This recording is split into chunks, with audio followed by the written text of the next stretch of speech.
Hello and welcome to my channel Learning is Fun with Sabos। आज की हमारी activity world in view के अंदर हम लेकर आए हैं आपके लिए जापान कंट्री के बारे में इंफॉर्मेशन।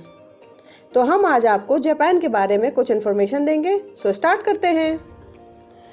जापान कंट्री एक एशियन कंट्री है और ये ईस्ट डायरेक्शन में वाक़ है। जापान कंट्री एक आइलैंड कंट्री है जिसके अंदर तकरीबन 6,852 यानी 6,852 आइलैंड्स मौजूद हैं। ये एक वॉल्केनिक जोन में वाक़या है जिसे पैसिफिक रिंग ऑफ फायर भी कहा जाता है। जापान कंट्री मोस्टली 4 आइलैंड से मिलकर बना है, जिनमें सबसे बड़ा आइलैंड जिसका नाम है होन्शू, ये चारों आइलैंड्स में सबसे बड़ा माना जाता है। जापान कंट्री की लैंड का तकरीबन एरिया माउंटेन्स से कवर्ड है, यानी आप ये कह सकते हैं कि तकरीबन 70 to 80% एरिया माउंटेन्स से कवर्ड है। जापान के वेस्ट में सी ऑफ जापान है और ईस्ट में नॉर्थ और साउथ कोरिया है और साथ साथ साइबेरिया का रीजन भी इसका नेबर है। अगर हम जापान कंट्री की बात करें तो जापान को बहुत ज़्यादा डेंजरस कंट्री माना जाता है, क्योंकि जो टेक्टोनिक प्लेट्स होती हैं जो ज़मीन में हर वक्त मूव कर रही होती हैं, उन 3 प्लेट्स पे जापान कंट्री सिचुएटेड है। इसको हम आसान लफ्ज़ों में इस तरह डिस्क्राइब कर सकते हैं कि जापान कंट्री के अंदर बहुत ज़्यादा अर्थक्वेक्स आते हैं। कहा जाता है कि जापान कंट्री में साल के अंदर हज़ारों के हिसाब से अर्थक्वेक्स आते हैं, यानी कि अंदाज़न हर रोज़ 3 से 4 अर्थक्वेक्स वहाँ होते हैं। जापान में तकरीबन 200 वॉल्केनोज़ हैं, जिनके अंदर से 60 एक्टिव वॉल्केनोज़ हैं। अब हम बात करते हैं जापान के लोगों के बारे में और कल्चर के बारे में। जापान के लोगों के बारे में कहा जाता है कि वो बहुत ज़्यादा हार्ड वर्कर्स होते हैं। सफाई सुथराई का बहुत ज़्यादा वहाँ ख्याल किया जाता है। बच्चों को छोटी उम्र से ही इस चीज़ की तरगीब दी जाती है कि अपने घरों को, यहाँ तक कि अपने स्कूल्स और अपनी क्लासेस को भी साफ़ रखने की उन लोगों को हर वक्त तालीम दी जाती है। इस वजह से जापान के लोग और ये मुल्क बहुत ज़्यादा ऑर्गेनाइज्ड माना जाता है। उनको शुरू से ही ये तालीम दी जाती है कि जो लोग उन पे डिपेंड करते हैं, उनके फैमिली मेम्बर्स, उनके लिए उनको बहुत ज़्यादा हार्ड वर्क करना है और उनको बहुत ज़्यादा इज्जत देनी है। इसलिए चाहे बात उस कंपनी की हो जहां वो काम करते हैं या फिर उनके फैमिली की हो, वो अपनी फैमिली और अपनी कंपनी की नीड्स का ज़्यादा ख्याल करते हैं बनिस्बत अपनी नीड्स के। सफाई सुथराई के हवाले से जो मैंने आपको बताया, इसकी एग्जांपल मैं अपनी पिछली वीडियो में भी दे चुकी हूँ, जिसमें हमने आपको पिक्चर्स के ज़रिए से बताया था कि वहाँ की फुटबॉल टीम और स्कूल के बच्चे कितने ज़्यादा ऑर्गेनाइज्ड हैं कि उनको इस बात की तालीम दी जाती है कि वो जहाँ पर भी बैठें, जिस रूम को भी इस्तेमाल करें, चाहे वो क्लास रूम हो, चाहे उस टीम का रेस्टिंग रूम हो, उसको साफ़ सुथरा रखना और साफ़ सुथरा करके जाना उनकी ज़िम्मेदारियों में से आता है। अगर हम जापान के खानों की बारे में बात करें तो देखा जाता है कि जापान में ज़्यादातर राइस, फ़िश और वेजिटेबल्स खाई जाती हैं और मीट की मिकदार कम होती है।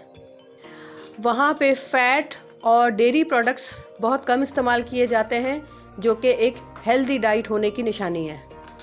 यही वजह है कि इस हेल्दी डाइट की वजह से वहाँ की पॉपुलेशन आजकल 126.4 मिलियन है और वहाँ की लाइफ एक्सपेक्टेंसी 81 इयर्स है आदमियों के लिए और तकरीबन 87 इयर्स है औरतों के लिए। अब अगर हम जापान के क्लाइमेट और वेदर की बात करें तो जापान के नॉर्दर्न एरियाज़ ठंडे होते हैं और वहाँ के साउथ एरियाज़ थोड़े गर्म होते हैं। वहाँ का कोल्डेस्ट मंथ जनवरी माना जाता है और गर्म तरीन महीना अगस्त का होता है। सर्दियों के महीनों में वहाँ का टेम्परेचर 0 डिग्री सेंटीग्रेड से लेके -8 तक जा सकता है और सर्दियों के अलावा गर्मियों के मौसम में 21 डिग्री सेंटीग्रेड से लेके 28 डिग्री सेंटीग्रेड तक गर्मी पड़ती है वहाँ। अब अगर हम बात करते हैं जापान की इकोनॉमी के बारे में, तो वहाँ की इकोनॉमी 3rd लार्जेस्ट कंट्री के हवाले से मानी जाती है। वर्ल्ड वॉर 2 के बाद जापान की इकोनॉमी पर बहुत ज़्यादा झटका लगा था, उनको बहुत ज़्यादा नुकसान हुआ था। लेकिन जैसे कि मैंने आपको बताया कि इस कंट्री के लोगों को शुरू से ही हार्ड वर्किंग की बहुत ज़्यादा तालीम दी जाती है, तो इस कंट्री ने बहुत ज़्यादा हार्ड वर्क करके चंद ही अरसे के अंदर, चंद सालों में ही अपनी एक पहचान बना ली, जिसकी एग्जाम्पल है काटा। काटा यहाँ पे माना जाता है ऐसी चीज़ के बारे में जिसमें ये माना जाता है कि कोई भी आप काम करें तो पहले उसके लिए प्लानिंग होनी चाहिए, उसकी पूरी प्लानिंग के बाद वो काम शुरू करना चाहिए, ना कि सिर्फ सोचने के बाद उसको रैंडमली किसी प्रोसेस को शुरू कर दिया जाए। यानी यहाँ पे हर चीज़ एक प्रोसेस के ज़रिए से होती है। जापानीज़ लोगों का मानना है कि जब भी कोई प्रॉब्लम आए तो बजाय इसके कि पैनिक क्रिएट किया जाए या उस काम के लिए जल्दी से कोई सलूशन निकाला जाए, बेहतर है कि पहले उसको क्रिटिकल थिंकिंग के ज़रिए सोचा जाए और फिर उस काम को अमल में लाया जाए। इसी वजह से जापानीज़ लोगों का मानना है कि आप कंटिन्यूसली अपने लिए इम्प्रूव करते रहें चीज़ों को, और अपनी गलतियों से हमेशा सीखते रहें और इनोवेशंस को लाते रहें। इसी वजह से अगर आपको मालूम हो कि पिछले ज़माने में जापान की चीज़ों को बहुत बुरा माना जाता था और शॉपकीपर्स जापानीज़ चीज़ों को रखना एक ऐब समझते थे, लेकिन जापान की इस अनथक मेहनत की वजह से आज के दौर में जापान की ख़ास तौर से गाड़ियों को बहुत ज़्यादा नाम हासिल है, और जापान की हर मशीनरी के बारे में ये कहा जाता है कि वो बहुत ज़्यादा यूज़फुल और पायदार होती है।